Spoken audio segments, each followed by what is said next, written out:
nga ba, sa dami ng likas na yaman ng Pilipinas, sa sipag ng mga Pilipino, at sa dami ng talento natin sa buong mundo, hanggang ngayon, marami pa ring Pilipino ang hirap sa buhay.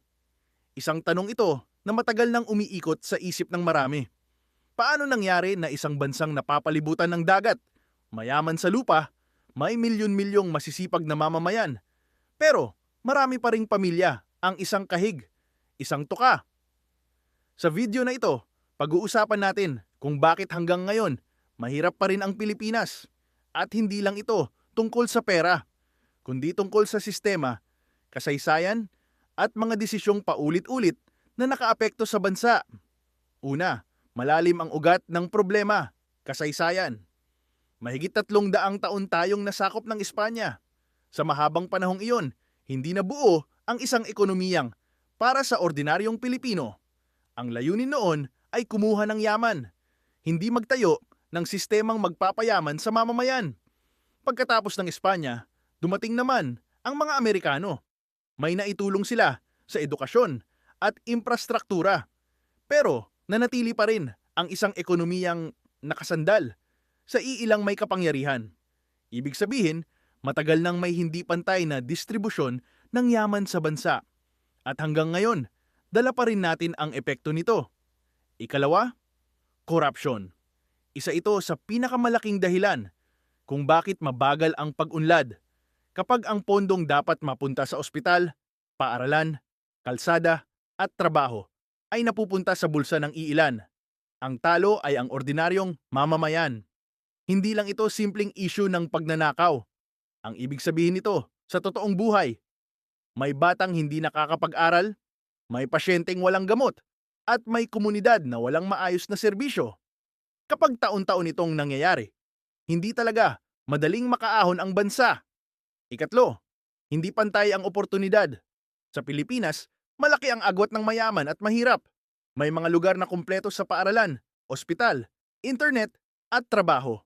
Pero mayroon ding mga probinsya at komunidad na hanggang ngayon, kulang pa rin sa basic services.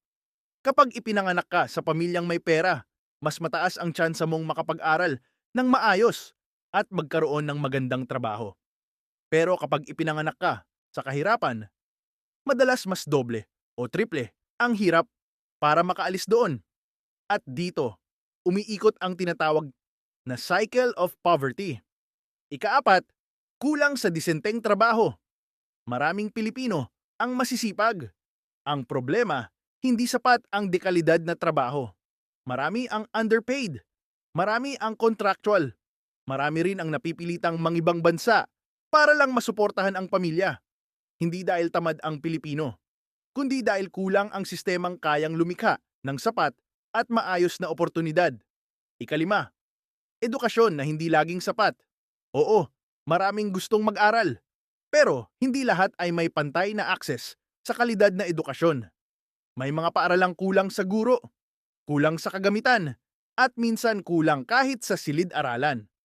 Kapag mahina ang pundasyon ng edukasyon, nahihirapan ding makahanap ng mas magandang trabaho sa hinaharap. At kapag nangyari iyon sa milyon-milyong tao, ramdam ito ng buong ekonomiya. Ika-anim, minsan paulit-ulit din ang maling pagpili. Mahalagang sabihin ito, ang pag-unlad ng isang bansa ay nakadepende rin sa pamumuno.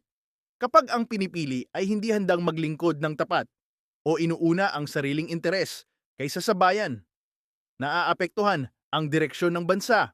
At kapag hindi natututo ang mga tao sa nakaraan, paulit-ulit ding bumabalik ang parehong problema. Pero mahalagang maintindihan ito. Hindi mahirap ang Pilipinas dahil tamad ang Pilipino.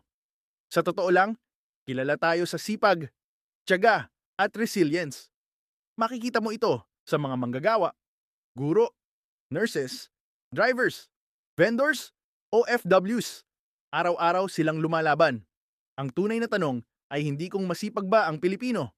Ang tunay na tanong ay, may sistema ba na sumusuporta sa sipag nila? Dahil kahit gaano kasipag ang tao, kung ang sistemang ginagalawan niya ay puno ng hadlang, mabagal talaga ang pag-angat. Hanggang ngayon, mahirap pa rin ang Pilipinas hindi dahil kulang tayo sa talento, hindi dahil kulang tayo sa likas na yaman, At lalong hindi dahil tamad ang Pilipino. Mahirap pa rin ang Pilipinas dahil ang mga problemang kinakaharap natin ay malalim, matagal na, at sistematiko.